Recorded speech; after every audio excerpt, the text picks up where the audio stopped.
Can we get real for 1 minute? Just for 1 minute. Are you not tired of all of this tension? All of this racial divide? You have to be black lives. You have to be blue lives. You have to be all lives. It can't be about our lives. It can't be about what we want to make sure that happens, not only for our safety, but for the safety of our children. It's coming to a point that, hey, you getting full guns drawn on you at a simple traffic stop, dying because, oh, you have a warrant. And it's all of these excuses being made, like, oh, well, that person had a criminal record, hey, they were the scum of the earth. And my whole thing about it is, I thought when you pay your debt to society, then okay, you've done what you need to do. Why can't you be a productive citizen now?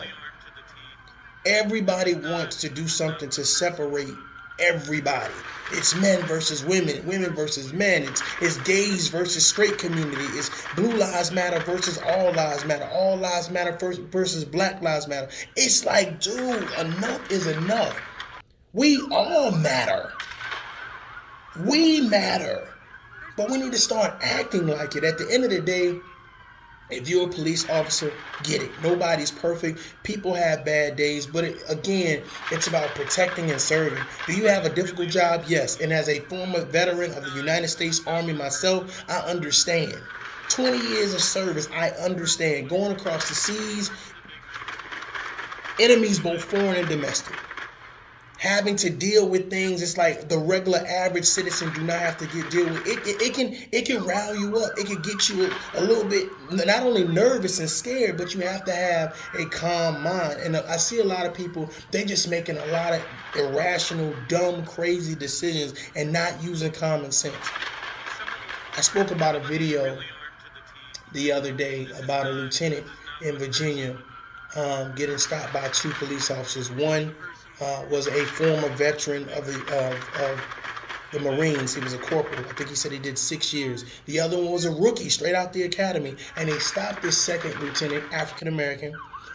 He was driving a black SUV with tinted windows, brand new vehicle. We all know just the common sense of it. 9 times out of 10, you don't get a solid license plate. They give you the paper license plate. So if they don't have the plastic, normally they just stick it in the back window or whatever the case may be. I watched the video. I watched other people's commentary on it. It was like, well, he should have just, followed their commands. This is his fault.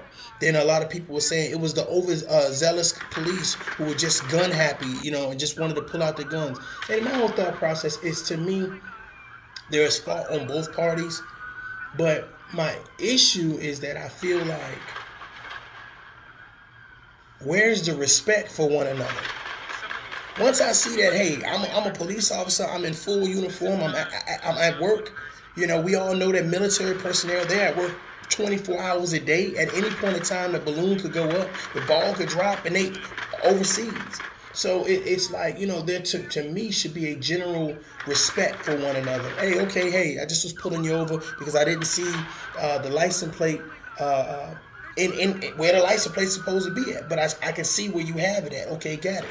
Again, 9 times out of 10, the dealership does that. That's not the actual person that's purchasing the car. So my whole thing is, man, I'm just tired of all of the divide. Because we're going to keep on dividing and dividing and dividing, and it ain't going to be nothing left. You have people out here that are married. You have black people married to white people married to Hispanic people. So it's a melting pot of people. And I listen to people, and it's like this extreme, it's almost like an extremist nature where I'm going to tell you to hate that person because they don't look like you, because they don't come from where you come from, because they don't have as much money as you have, because their credit score is not like yours. But if you start gauging people like that, some people are going to miss out on great friends, great partners, both professional and personal. You're going to miss out on good people by dividing yourself. Now, if someone's acting toxic, they're narcissists, they're racist, etc., etc., etc., that's people. That's not just white people. It's not just black people or Hispanic people or Oriental people. That's people. Some people are just assholes, period. I don't care what color you come from. I don't care what your background is. I don't care if you've been to jail, not been to jail. If you work for, you're a CEO or entrepreneur or work for a Fortune 500 company. Some people are just assholes. I don't care if you have a badge. I don't care if you wear a flag on or a patch. It doesn't matter. And once we start saying we need to individualize these problems, we can't collectively say, oh, it's all of them. It's the military versus the police officers. It's Black Lives Matter versus all lives matter. It's like, dude, when do we matter? When do people matter? When do citizens matter? We talk about those things out there like, oh, the Constitution, it's my constitutional right to do this. It's my Constitution. And it's like, man, it's almost like freedom of speech to do what?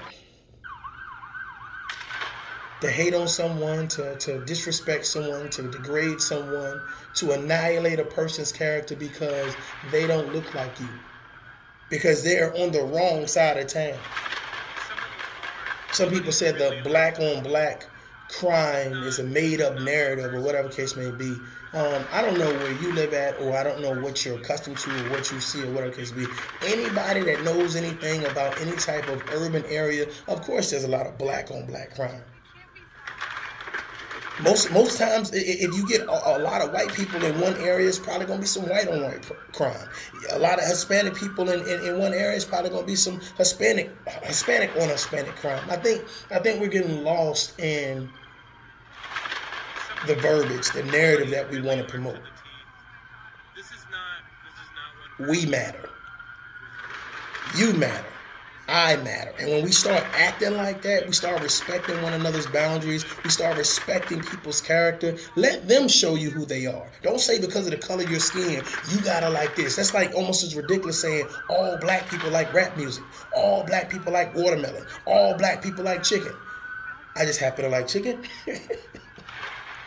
But seriously though, this is one of them situations where it's just, man, aren't you tired of just having to pick and choose? Man, I just want to be, look, I just want to enjoy my family. You know what I'm saying? The time that I spend with them, whether we go to the lake, whether we go to a movie or whatever, I want my girls to know that we're safe. If a police officer pulls me over, this shouldn't be panic mode. License or registration, driver's license. Here you go. A lot of times people get pulled over, they immediately, fuck you pull me over for? Immediately show attitude, immediately show that they have no respect for the badge. And this is what I'm saying, because I do, again, everybody's not a bad apple. Shout out to all of the police officers and military veterans. Your job is not easy. But hell, it's a lot of jobs out there not easy. But I truly believe that, we need to grow accustomed to how to interact with the police. And that I do believe that police need to understand that everyone will not respond to them the same. I understand there's a certain level of assertiveness that you need to have when you're making a traffic stop. I understand that you want to control the situation. But I do understand that sometimes there's this picture or narrative that needs to be promoted. Okay, well, if you white, I'm going to talk to you a certain type of way. But if you black, I'm going to talk to you a certain type of way. Well, you might pull me over. I'm listening to some rap music, and I might fit the description of a knucklehead you had to deal with last week. But again, it's on a case-by-case basis. I do believe that a lot of these young police officers who come from whatever type of area, and they're not used to dealing with aggression. They're not used to dealing with how people talk. Some people just have an aggressive tone, or their face just looks aggressive, and that doesn't mean that they're necessarily aggressive. So I'm asking for better policing. I'm asking for people to love and respect each other and not be so extreme to say, well, I'm going to encompass all because a few people did something wrong. I'm going to encompass all policemen because a few policemen did something wrong. I think it's crazy. I think until we start loving and respecting one another, we start giving each other boundaries, which that's fine. But again, let people's character shine through. Give people a chance to show you who they are. Don't say because you're black, oh, you're going to steal my radio. You're going to rob me. Because you're white, oh, well, okay, I'll give you the job. You know what I'm saying? Forget your resume. I'm just going to give you the job. You're Hispanic. Oh no, I don't want no rice and beans. Ladies and gentlemen, we have to sit down and start having the tough conversation. We have to sit down and say, we may not agree all the time, but we don't have to disagree all the time either. Productive citizens, good neighbors, good stewards.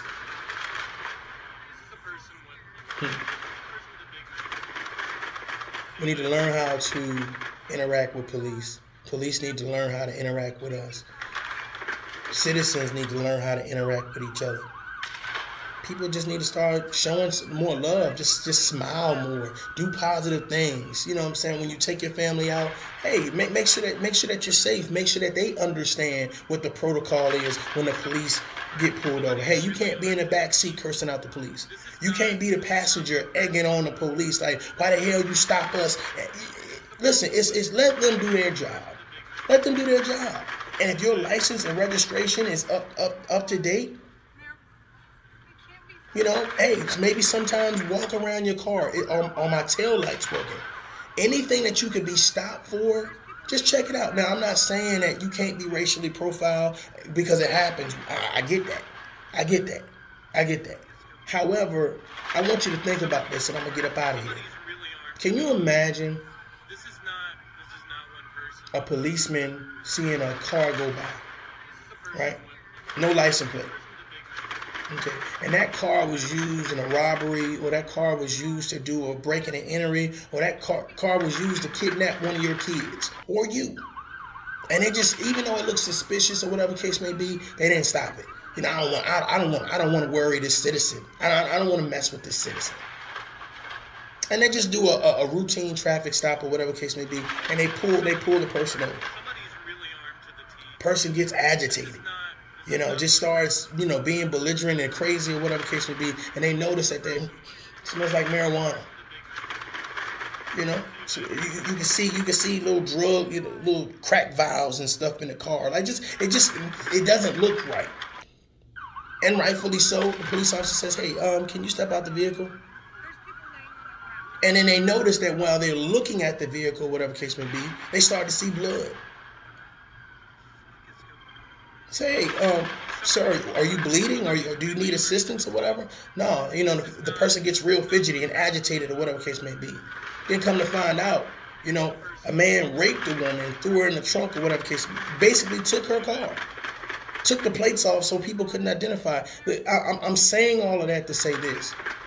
I understand that getting stopped by the police is not a fun experience. For some people, it's a scary experience. For some people, it's absurd.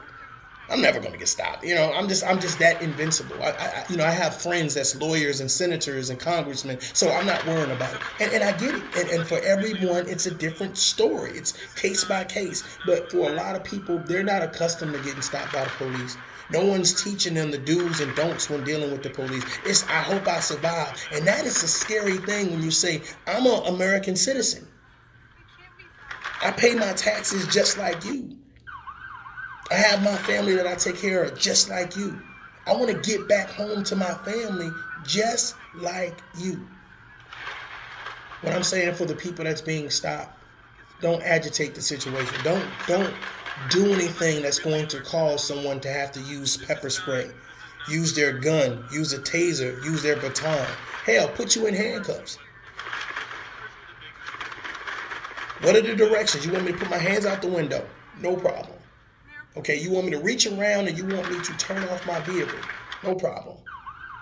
You want me to turn down the volume on the radio? You want me to turn off the car? You want me to roll down the windows? No problem. You want me to reach slowly for my license registration? No problem. What's the problem? If you decide for your safety that you want to pull guns out, but what I'm not going to do is agitate the situation. Like, who the fuck y'all think y'all pulling these guns on? Y'all know who the fuck I am? You know who the fuck I know? Because you're going to heighten a situation where they're already in a state where, I tell you what, you better not be out of line.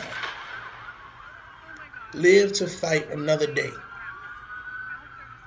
Live to fight another day. Again, there are some bad apples that are in every profession. I don't care if it's a school teacher to a bus driver to a postal worker. There are some bad apples that spoil the bunch. In this case, it should not spoil the bunch. I know we're doing a lot of protests, and inside those protests, it's a lot of rioting. The narrative is being promoted that, hey, this is a racial event. We need Black Lives Matter, and we need this, and we need that. My thought process is think for yourself. Make sure that you stay safe. Make sure that you stay safe and your family stays protected. Think. Just think. Well, maybe I shouldn't go down that road tonight. Maybe I should do everything I need to do at a decent time or whatever. And I'm not telling you where to go. I'm not telling you what time you need to go. I'm just saying to think about what you're doing. Think about what you're doing. If they're not, just think about this. If I'm driving, I should be able to stop and get gas wherever, right? But I do realize that there are some parts that black people should not go. There are some parts that white people should not go after a certain time. But if you think that you defy the odds, you're an exception to the rule. Ladies and gentlemen, I'm telling you right now, you're asking for trouble. You're asking for trouble. Now, if you want to test the water, you want to see if the oven's still hot, then you do that. But I'm telling you right now, if you want to live to tell your story, don't agitate the situation. Don't agitate the situation, because if you're relying on an organization, whether all lives matter, blue lives matter, black lives, if you're relying on someone to think for you, you may get the short end of the stick. This is Mario J. This is Tough Love. Until next time, guard up. Peace.